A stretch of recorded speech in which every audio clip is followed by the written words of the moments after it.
yem sapa mel maten kalvarihanga kalagaw ay lusin son sete khuda kipetay mi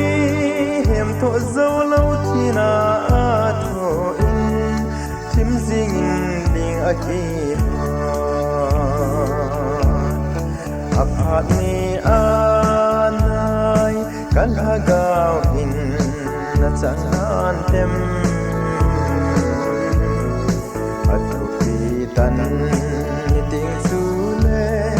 ta sa thep na tho zolo te chu van sang in kap zing ta zong le ngai dam na chu chang te ta lo ding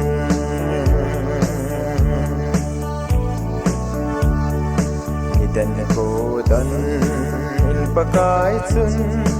eloi eloi lima sabakani in ha pen in apengin sun kim apat ni nang kai ge in a pasim sani lan ha sin zong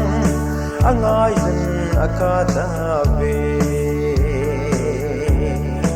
aphat ni anay kalagawin na changan tem atupitan ni ting sule ta sa lep na tho zolo te chu van sangin kap zing ta zong le na chu chang thei ta lo ding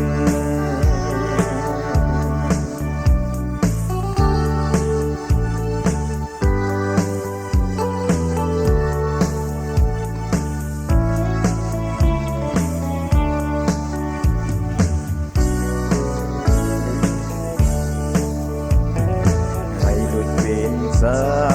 pachang khat su gol ka tha yêu muốn chun gil khato thi haleng pi tui adon sa in adon non ta poi chu zo vin ting pe la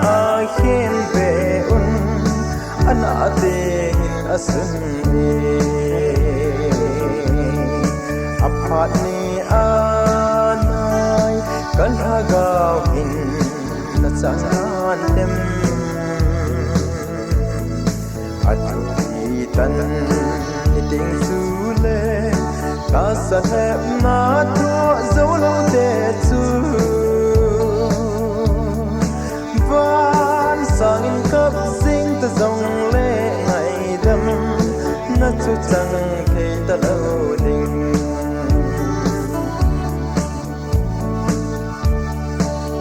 na sang in apa koma tho lo na di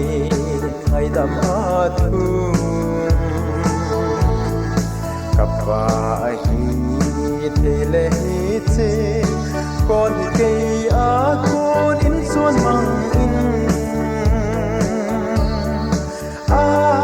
ma bang ke ma lung go hi lo bin nang ma lung go zo aphat ni anay kalagaw in na changan tem atupitan ni ting sule ta sa lep na tho zolo te chu van sang in kap sing ta zong le ngai dam na chu chang thei ta lo